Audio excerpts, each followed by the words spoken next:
आप लोगों को लिए चलते हैं छत्तीसगढ़। जी हाँ, छत्तीसगढ़ की खबरें बहुत कम ऐसे गाहे बगाहे में बोल पाया हूँ, लेकिन बस ज़रूरी है बताना। छत्तीसगढ़ बहुत बड़ा बाहुल एरिया है, आदिवासी क्षेत्र।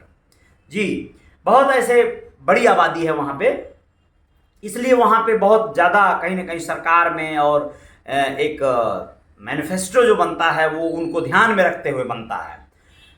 छत्तीसगढ़ के नारायणपुर से नए साल की शुरुआत में आदिवासियों के गुस्से की खबर आई है। उसके अगले दिन यानी 2 जनवरी को एक वीडियो सामने आया जिसमें महिलाएं नारायणपुर पुलिस के एसआई को पीटती हुई नजर आ रही हैं।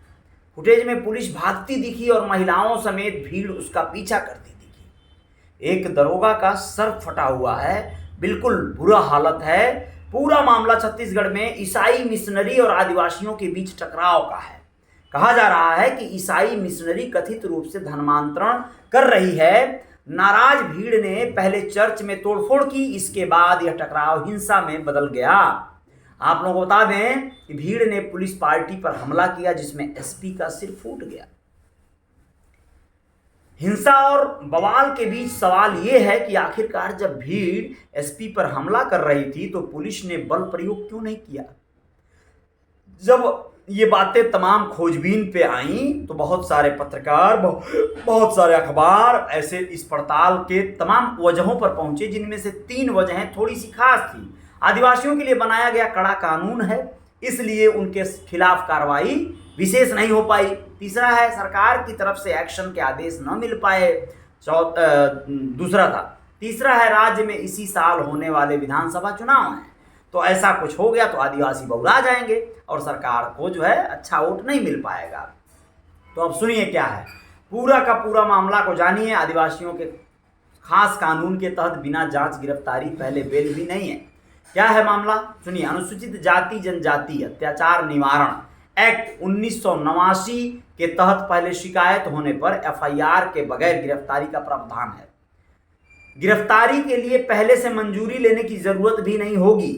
इसके तहत सीआरपीसी की धारा 438 के तहत अग्रिम जमानत भी नहीं दी जा सकती है।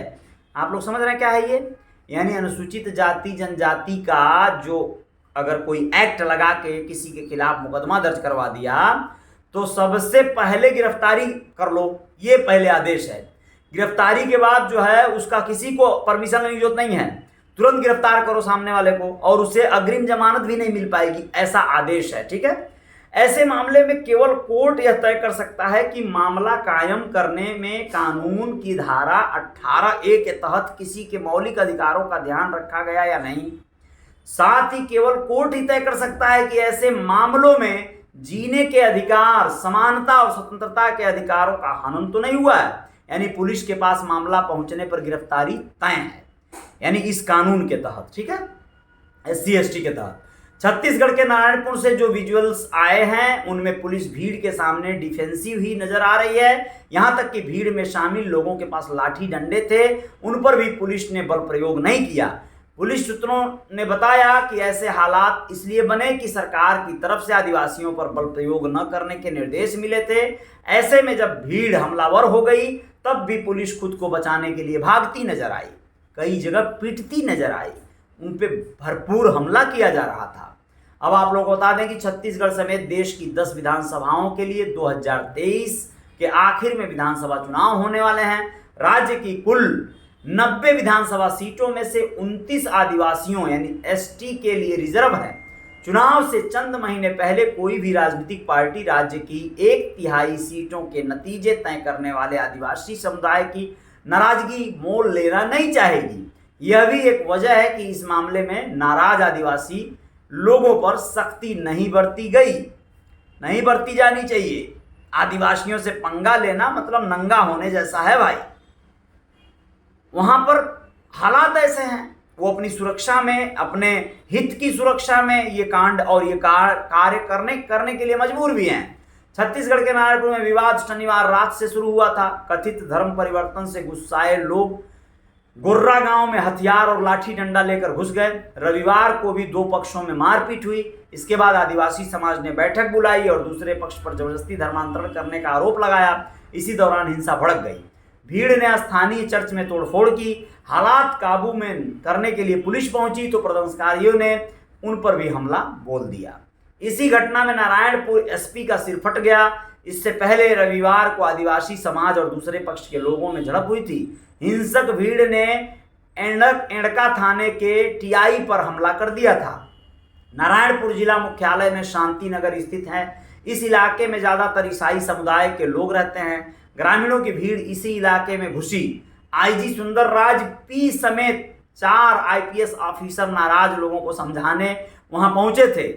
कोणा गांव से अतिरिक्त पुलिस बल को भी बुला लिया गया था। धर्मांतरण को लेकर छत्तीसगढ़ के नारायणपुर जिले में पिछले कई दिनों से माहौल तनावपूर्ण बना हुआ था। इस दौरान हमले और झड़प भी हुई। इससे पहले 18 दिसंबर को ईसाई धर्म अपनाने वाले आदिवासियों को उनके गांव से निकाल दिया गया था, जिसके बाद से तनाव बना हुआ था। आप लोगों को बता दें कि ये मामला पूरा का पूरा मतलब धर्मांतरण का आरोप और सच्चाई भी है। बहुत ऐसे आदिवासी जो संगठन हैं वो लोग इस मामले में बड़ा तेजी से काम कर रहे हैं। बहुत बुरा लगता है ये चीज़ जब कोई किसी को कन्विंस करता है धर्मांतरण के लिए। तो छत्तीसगढ़ के नारायणपुर जिले में धर्म परिवर्तन को लेकर सोमवार को आदिवासी संगठनों का प्रदर्शन हिंसक हो गया। भीड़ ने यहां एक चर्च में तोड़फोड़ की। बीच बचाव करने जब पुलिस पहुंची तो प्रदर्शनकारियों ने उस पर भी हमला बोल दिया। इस घटना में जिले के एसपी का सिर फट गया था। तो ये सारी घटनाएं हैं और बहुत दुखद हैं। ऐसा नहीं होना चाहिए, लेकिन ऐसा होता रहेगा, क्योंकि इस तरह की बातें जब भी होंगी तो पुलिस को इसका खामियाजा भुगतना पड़ेगा। क्योंकि आक्रोश और जन आक्रोश यानी कि भीड़ के बीच में कुछ ऐसे लोग भी होते हैं जो लोग मामले को निपटाना या समझाना या ख़त्म करना नहीं चाहते, वो उसे बढ़ाना चाहते हैं, उसे दूसरे रूप में रंग देना चाहते हैं। कई बार ऐसा होता है कि 2-4 लोग ही जिम्मेदार होते हैं, कई लोगों की लाशें गिर जाती हैं, गोली चार्ज होता है, लाठी चार्ज हो जाता है। ऐसे जिम्मेदार लोगों के खिलाफ भी चिन्हित करके कार्रवाई होनी चाहिए, लेकिन पुलिस को बहुत सजगता से काम लेना चाहिए। खैर यहाँ पे पुलिस शक्ति नहीं बरती तो बेहतर है। महिलाएं, पुरुष, बच्चे बहुत ऐसे थे जिन लोगों को क्षति पहुंचती, और असली जो कांडी लोग थे, कांड करने वाले, उन लोगों को कुछ नहीं होता। ये तो तय है। चलिए, बहुत बहुत धन्यवाद। और कुछ खबरों के साथ मिलते हैं। जय जयकार जारी रहेगी। रियल रिपोर्टर न्यूज़ के पेज को फॉलो करने के लिए शुक्रिया, आप सभी का धन्यवाद। और रियल रिपोर्टर न्यूज़ स्टार जो चैनल है यूट्यूब का, उसको भी सब्सक्राइब कर लीजिएगा, बेल आइकॉन प्रेस कर लीजिएगा। चैनल और भी हैं, लेकिन यहाँ पर बहुत बहुत धन्यवाद आप सब लोगों को सुनने के लिए। शुक्रिया।